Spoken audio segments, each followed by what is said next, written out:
Yo people, salut la famille, bienvenue dans le iCofcast.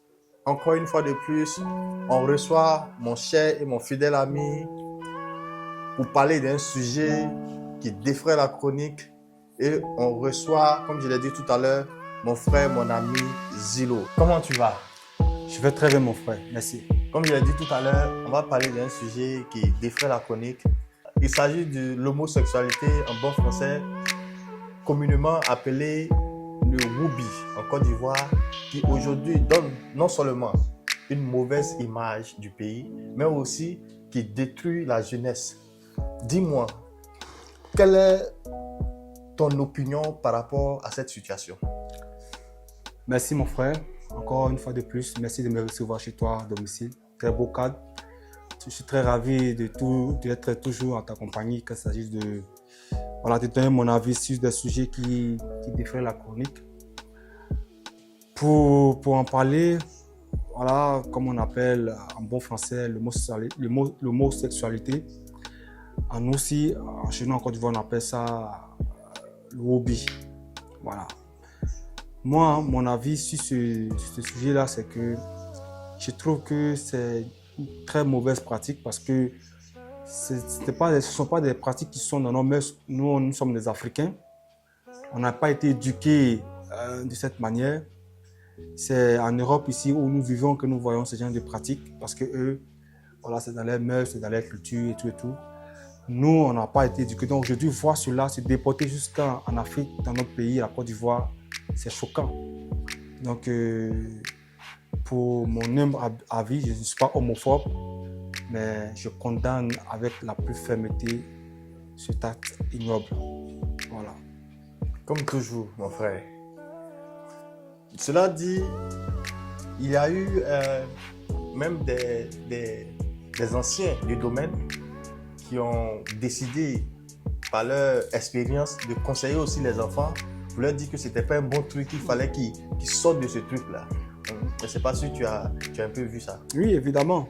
Voilà, la dernière fois, comme je disais, j'en ai vu une vidéo comme ça où le président des Woobis, voilà, j'espère que je prononce bien en langage Nushi, voilà, qui faisait une vidéo pour sensibiliser ses frères, ses jeunes frères, en leur disant que lui, en tant que le président de tout le PD, voilà, c'était pratique que lui-même il s'abstient de le faire parce que il sait que c'est pas une bonne pratique. Voilà, et que en même temps il donne un mot d'ordre à ces jeunes-là, ces jeunes frères-là de s'abstenir de se donner à ces genres de pratiques-là parce que ça détruit et c'est pas une bonne image pour la Côte d'Ivoire, c'est pas une bonne image pour la culture ivoirienne. Et moi, à mon humble avis, je pense que le gouvernement doit réagir à ce phénomène afin de pouvoir éradiquer le plus bref délai, voilà, sur ce genre de pratiques-là sur notre terre qui est la Côte d'Ivoire. Effectivement, mon frère, mon ami Zilo, tu as parfaitement raison parce que j'aurais même appris qu'il y a des enfants, des mineurs qui s'adonnent à cette pratique. Quel est ton ressenti par rapport à ça? Voilà, mon ressenti, c'est un sentiment de tristesse, en même temps d'amertume parce que voir des adolescents, des mineurs se donner à ce genre de pratiques, je trouve ça vraiment malsain parce que c'est l'avenir de notre jeunesse, c'est l'avenir de nos jeunes frères. C'est pas quelque chose qui doit vraiment prendre de l'ampleur en Côte d'Ivoire, dans notre beau pays, la Côte d'Ivoire.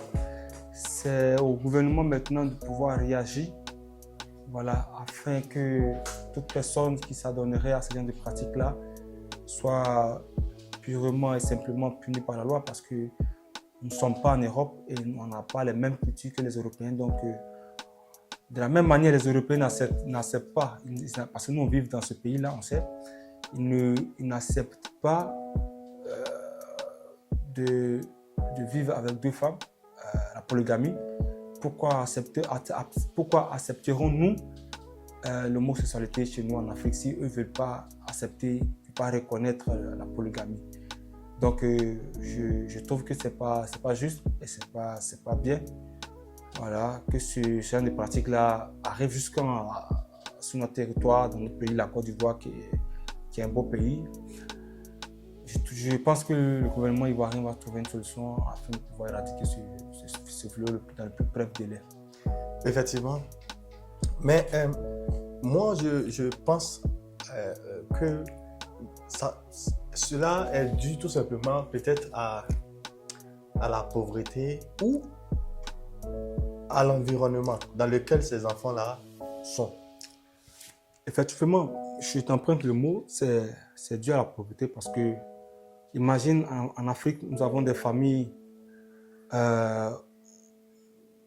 où des gens ont des problèmes pour avoir les 3 repas quotidiens. C'est déplorable. C'est triste de vous constater aujourd'hui que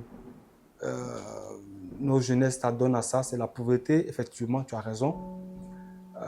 Aujourd'hui, on constate dans nos différentes familles en Afrique, les gens ont des difficultés pour avoir les 3 repas quotidiens, comme je l'ai dit. Donc, dans une famille nombreuse où les gens ont du mal à avoir les 3 repas quotidiens, il est plus facile de voir un jeune, un adolescent de 16 ans, 17 ans, s'adonner à ce genre de pratiques si sa mentalité, il a une très basse mentalité. C'est facile de pouvoir le manipuler, de le diriger vers cette pratique-là qui n'est pas une bonne pratique. Voilà, donc j'espère que le gouvernement, l'État ivoirien prendra des mesures idoines pour pouvoir éradiquer ce fléau et de faire peur à toute personne, à tout jeune qui veut s'adonner à ce genre de pratiques-là. Voilà. Est-ce que le fait de prendre une mesure drastique par rapport à cette situation qui est tout de même une situation à ne pas négliger va changer effectivement les choses de façon positive? Évidemment. Bien sûr que si le gouvernement prend des mesures vraiment très drastiques, ça va changer quelque chose parce que on a vu dans le cas d'un pays frère à nous qui est le Cameroun, où le gouvernement camerounais a pris des mesures vraiment très sévères pour pouvoir éradiquer ce fléau-là sur le sol camerounais. Donc pourquoi pas chez nous en Côte d'Ivoire que cela ne peut pas marcher? Si le gouvernement par exemple prend des mesures concernant ces genres de pratiques et que toute personne qui s'adonnera à ce genre de pratiques sera condamnée tout simplement, il y aura une amende à payer. Je pense que les gens le feront discrètement, c'est-à-dire dans les chambres, dans les maisons et tout, mais pas dans la rue, pas sur les réseaux sociaux pour essayer de manipuler un peu nos jeunes frères qui nous suivent. Alors donc je pense qu'avec l'effort du gouvernement, quelque chose peut se passer. Mais c'est vrai. En parlant de manipulation, moi je pense que c'est un phénomène qui a été créé et qui a été promu par nos influenceurs, même nos radios et télévisions en Côte d'Ivoire, parce qu'il y a plein de jeunes qu'on a tous vus qui passaient à la télé, qui passaient dans les radios, mais ça ne choquait personne. Personne n'était choqué. Et aujourd'hui, comme ce phénomène est en train de prendre de l'ampleur, les gens sont en train de s'alarmer pour ne rien. Mais sinon, je pense tout simplement que les médias là-bas avaient déjà fait la promotion de l'homosexualité sans peut-être le savoir. Oui, tu sais, aujourd'hui avec l'avènement des chaînes privées, chacun est sur le marché du travail, chacun cherche comment il faut pouvoir attirer le monde, comment il faut vendre sa télé. Donc, quand ce genre de sujet-là comme ça arrive, ou bien quand ce genre de personnes, il y a un groupe de personnes qui s'adonnent à ce genre de comportements très malsains, automatiquement, les chaînes privées relayent ces informations, ou même invitent ces personnes-là, même sur les plateaux, pour pouvoir faire la promotion même de ce genre de pratiques-là. Et c'est quand même bizarre, c'est quand même vraiment, qu'est-ce que je peux dire, c'est juste déplorable. C'est déplorable de constater aujourd'hui que c'est les médias qui doivent sensibiliser, qui font la promotion de ces genre de personnes-là. C'est triste. Voilà. Donc, c'est au gouvernement de pouvoir faire quelque chose à ce sujet pour pouvoir éradiquer ce fléau-là sur le sol africain et même principalement dans notre beau pays, la Côte d'Ivoire. Merci.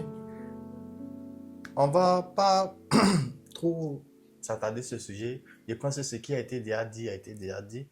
On va donner des conseils ou des mots de fin par rapport à ce sujet-là. Donc, si tu as un conseil, qu'est-ce que tu peux dire à tes jeunes frères? Bon. Tu leur dis ça directement. Oui, mais mon conseil, il est très simple. Voilà. Pour ceux qui sont croyants, la Bible a dit que l'homme quittera sa femme et l'homme quittera son père, sa mère, s'attachera à une seule femme et les deux deviendront une seule chair. Donc, Dieu, en donnant ces commandements-là, il a créé l'homme et la femme, c'est-à-dire les deux doivent aller ensemble pour s'accoupler. Donc, il ne s'agit pas de femme et homme et homme. Donc, c'est malsain.